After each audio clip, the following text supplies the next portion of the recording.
Venezuelan security forces continue combing the countryside, arresting more alleged conspirators from Sunday's ill-fated armed incursion. So far, they've captured 31 people, including 2 American ex-soldiers. All of them have now been charged with terrorism, conspiracy, weapons trafficking, and more, says Prosecutor General Tarek William Saab. Likewise, I want to underline that arrest warrants have been requested for 22 other individuals, for the Venezuelan citizens Juan José Rendón and Sergio Vergara, and the U.S. citizen Jordan Goudreau. Conspicuously missing from the list was opposition leader Juan Guaidó, whom the government calls the ringleader of a plot to oust President Nicolás Maduro. That may have something to do with this tweet from the U.S. National Security Council. It says, the United States is closely monitoring any potential threats to the safety and security of legitimate leader Juan Guaidó.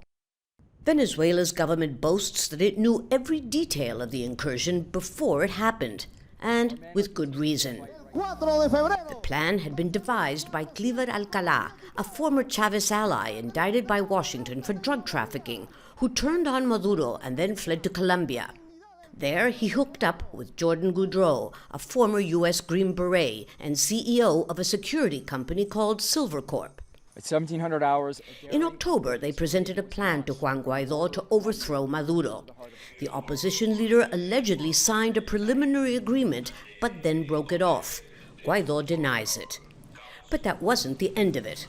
In late March, Alcalá announced that he was behind an arms cache to help overthrow Maduro, that Colombian police had inadvertently stumbled upon.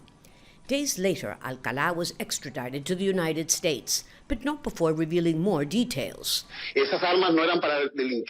The weapons belonged to the Venezuelan people and were used in an incursion into the Alto Guajira region. Our men have been training to liberate Venezuela. Guaidó's political strategist in Miami, Juan José Rendón, who is now wanted by the Maduro government for treason, claims Alcalá was a double agent. Because he was maybe infiltrated from the beginning, and he was related to this other guy, the American guy. They were working together. So they were infiltrated all the way. He suggests Jordan Goudreau knew it would fail. I mean, for him, it's a disgrace, and that's my opinion, that use Venezuelan patriots and innocent and send it to a suicidal mission to a slaughterhouse and a stage attempt to land in Venezuela.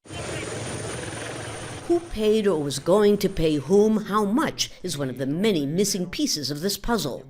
At this stage, there's no hard evidence that Nicolás Maduro staged the incursions to implicate his enemies. Only the nagging question of why the plan went ahead even after it had become public knowledge.